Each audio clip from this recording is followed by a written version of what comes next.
بسم اللہ الرحمن الرحیم۔ جیسا کہ حضرت محمد صلی اللہ علیہ وسلم کی دوسری دایا حضرت حلیمہ نے بتایا ہے کہ غریبی کی وجہ سے اور روزی روٹی کے سادھن نہ ہونے کی وجہ سے، خشک سالی کی وجہ سے ان کے پاس معاش نہیں تھا، دودھ بھی نہیں تھا، اور ان کی اٹھنی کے پاس بھی دودھ نہیں تھا، اور کھلانے کے لیے بھی نہیں تھا، اور روزی روٹی بھی نہیں تھی۔ لہٰذا جب وہ لوگ مکہ پہنچے تو انہوں نے کہا کہ ہمارے قبیلے یعنی قبیلہ بنو سعد کی عورتیں دولت مند لوگوں کے بچوں کو لے کر واپس جا رہی تھیں، اور ان میں سے ہر کسی کو متعلقہ بچے کے باپ کی طرف سے مناسب انعام بھی نصیب ہوا تھا، لیکن کسی کھاتے پیتے گھرانے کا بچہ ہمیں نصیب نہ ہوا۔ صرف ایک یتیم بچہ جس کا نام محمد صلی اللہ علیہ وسلم تھا ہمارے حصے میں آیا، کہ جس کی ماں یا دادا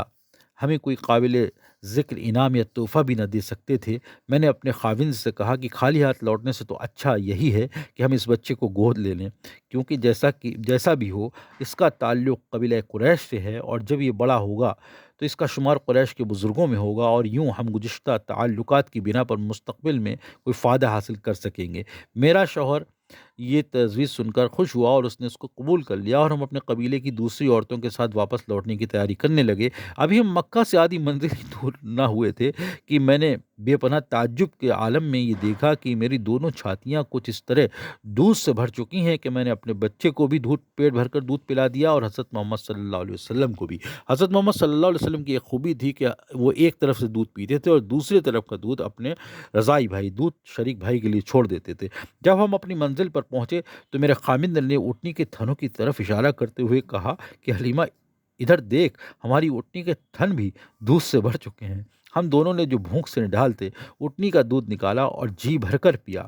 وہ رات ہم پر بہت آرام سے گزری۔ اگلے دن صبح سویرے میرے شوہر نے مجھے خاطب کرتے ہوئے کہا، اے حلیمہ، یہ بچہ جسے تو قریش سے لے کر آئی ہے بلا شبہ بہت برکت والا ہے، اور وہ یقیناً ہماری قسمت کو بدل دے گا۔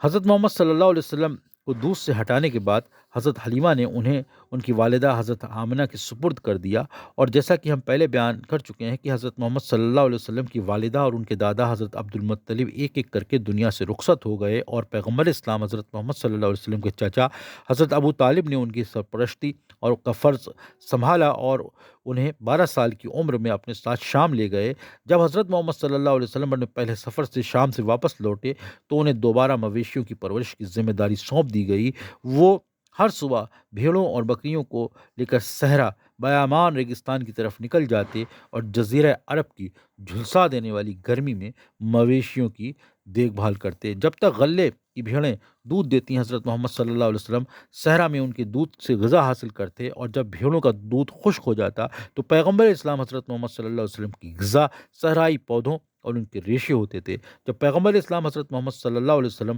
رجولیت یعنی بالغ ویسکتا کی عمر کو پہنچے تو اپنے دوستوں کو مکہ کے صحرا میں لے جاتے اور وہاں کے کچھ حصوں کی نشاندہی کرتے، اور فرماتے کہ میں اس مقام پر مویشہ چرایا کرتا تھا، اور یہ نباتات، پودے اور سبزیاں میری خوراک ہوا کرتے تھے۔